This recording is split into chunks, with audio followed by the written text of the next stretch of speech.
Bonjour à tous, on se retrouve aujourd'hui pour notre émission mensuelle. Je vous invite d'ores et déjà à vous connecter sur nos réseaux sociaux pour partager vos commentaires et vos remarques. Aujourd'hui, nous accueillons Christelle Fillot pour parler de la méditation pleine conscience. Bonjour Christelle. Bonjour. Donc vous êtes neuropsychologue au Centre Mémoire de Ressources et de Recherche de Nice et vous êtes spécialisée dans cette pratique. Mais au juste, qu'est-ce qu'est la méditation pleine conscience ? Alors je dirais que c'est assez difficile à définir en tant que tel parce qu'il s'agit avant tout d'une pratique. Mais si je devais donner une définition, je dirais que c'est s'arrêter, respirer, observer, accepter et ensuite agir, se mettre en action. Ok, mais c'est vrai que méditation, souvent on assimile à tout ce qui est religieux, bouddhisme, spiritualité. Est-ce que c'est quelque chose de ce type-là ? On a toujours tendance à penser que la méditation pleine conscience est une pratique religieuse ou spirituelle, mais il s'agit avant tout d'une pratique plutôt laïque qui a été amenée en France par un psychiatre américain, Jon Kabat-Zinn, et un psychologue canadien, Zindel Segal. Et effectivement, en dehors de toute croyance religieuse, la méditation pleine conscience est vraiment un outil de régulation attentionnelle et émotionnelle. Donc on peut plutôt l'assimiler à tout ce qui est relaxation, sophrologie, des choses comme ça ? Alors là aussi, on a aussi tendance à penser que la méditation pleine conscience est vraiment très apparentée à la relaxation et la sophrologie, mais encore une fois, non, Julie. Dans la méditation pleine conscience, on accueille et on prend tout ce qui vient à nous, sans essayer de juger, sans essayer de s'accrocher aux choses qui sont positives, alors que dans la relaxation, on recherche plutôt un état de bien-être, alors que parfois, dans la méditation pleine conscience, eh bien, c'est plutôt... c'est pas toujours le cas, même si parfois les méditations sont plutôt positives, mais il se peut que certaines méditations sont un peu plus douloureuses.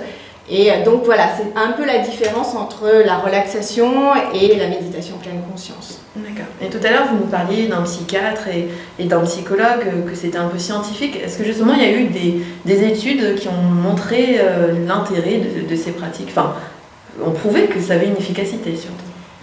Oui, aujourd'hui, il y a un certain nombre d'études scientifiques qui montrent que la méditation pleine conscience a un impact positif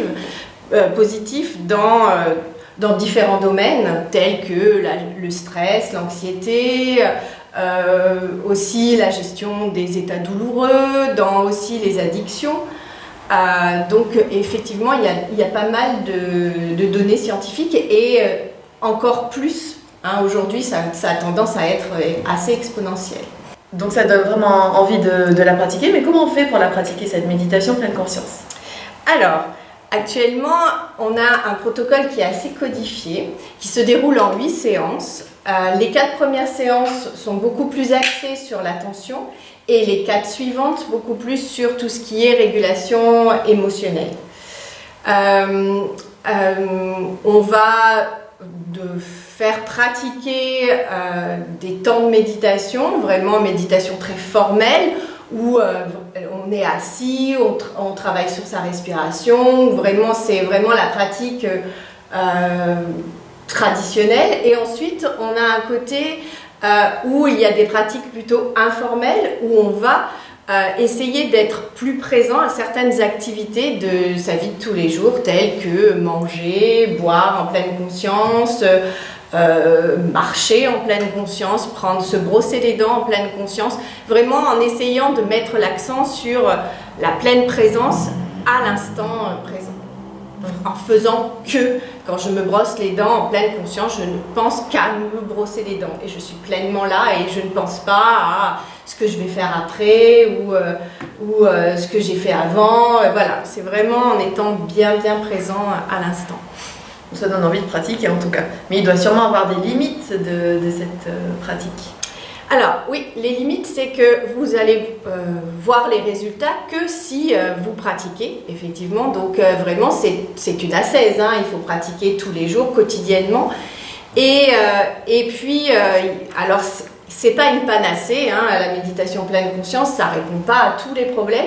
Et il y a dans certaines populations, il vaut mieux ne pas méditer, comme par exemple quand vous présentez des troubles psychiatriques aigus tels que des dépressions en phase vraiment aiguë ou des psychoses. Là, la méditation ne peut pas être proposée.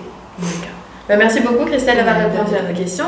Moi, ça m'a bien donné envie d'essayer cette méditation pleine conscience. J'espère que vous aussi.